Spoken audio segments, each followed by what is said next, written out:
There are mottos that I've lived by through the years. As a Ranger, it's Rangers lead the way. As a Special Forces Green Beret, it's to free the oppressed, the oppressor libere. And then the extension of that with Delta Force is oppressors beware. At Skull Games, we work hard to free the oppressed, identify and find these women and children that are being trapped, but we also want to get the word out there, oppressors beware. If you think you're going to purchase a woman, if you think you're going to purchase a child, if you're going to think you're going to exploit them sexually, you better think twice. The idea of Skull Games is to put true identity to the victims being sold for sex.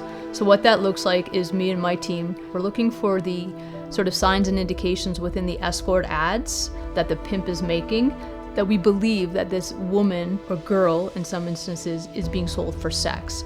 We used open source intelligence, publicly available information, and then using that publicly available information, try to figure out who's controlling her. We package that up and we pass it to our law enforcement partners for action. About 85 to 90% of the women that are being trafficked are American citizens. Rarely are they handcuffed or jailed, or the images that we usually see. They are mentally, emotionally, psychologically detained, which is one of the reasons we have the name Skull Games. Skull Games comes from an infamous pimp who said, "Pimpin' isn't a sex game, it's a skull game." The trafficker knows his control over this victim is emotional and psychological. When we look at the social media of a girl being sold for sex, and you go back a couple years, there's this girl involved with her family, on a soccer team, on a basketball team, enjoying life, and then there's a boyfriend. And this boyfriend takes her down a different path. And then the family is gone, the soccer team is gone, the community's gone, and she's involved with him. That's a commonality. It is real. She's not being taken from the street. She's being groomed slowly but surely away from the safety of family and community to him and his control. And that I've seen over and over again.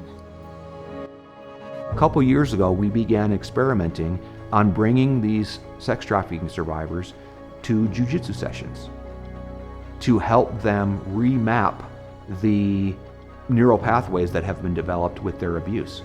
And there are studies out there that really show in a couple sessions of jiu-jitsu, they can begin rewiring these pathways that lead to failure and abuse and fear to confidence and rewriting their history. Someone that has survived the human trafficking industry or any kind of abuse, in a lot of cases, do not feel connected to their body. They feel like someone else had owned them, right? So I feel like jiu-jitsu, you grow your ability to understand your own body, how to use your body as a weapon. That can be a huge tool in helping people that have survived this industry and bringing them back into ownership of their body. I think it's a logical extension for us to work with War Tribe and harness this community to look beyond just what it is we do and what are some of the topics or issues that we think we should address. So War Tribe and Skull Games are collaborating together to help fight sex trafficking and victims of sex trafficking, and I think it's really great that they're working together and they're making a gi and contributing to Skull Games to help victims and to put a stop to sex trafficking.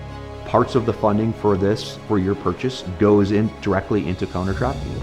Skull Games hunts every single day. We are hunting to identify these women that are being sold online and these men that are manipulating them. So when you purchase that gi, you are in the fight. And then every single day you put that gi on, you are recognizing and reiterating that you're in the fight.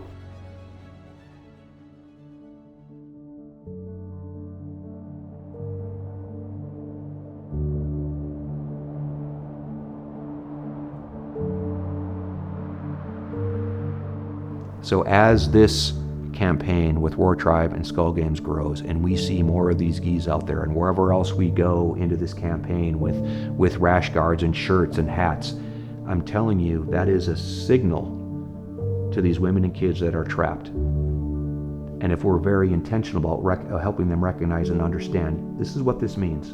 I see you, I hear you, I care about you, we're coming for you. Live to fight one more day.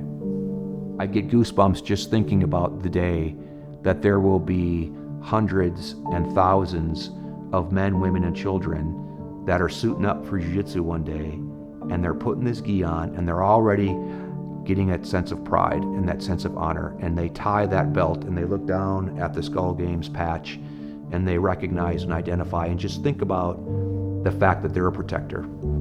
And they think about, there is a woman out there, there's a girl out there right now who isn't free, and she's scared, and she needs to know that somebody cares about her. And that little glimmer of hope that can just be launched off into the heavens and land on this young girl, that's my hope and dream with this campaign.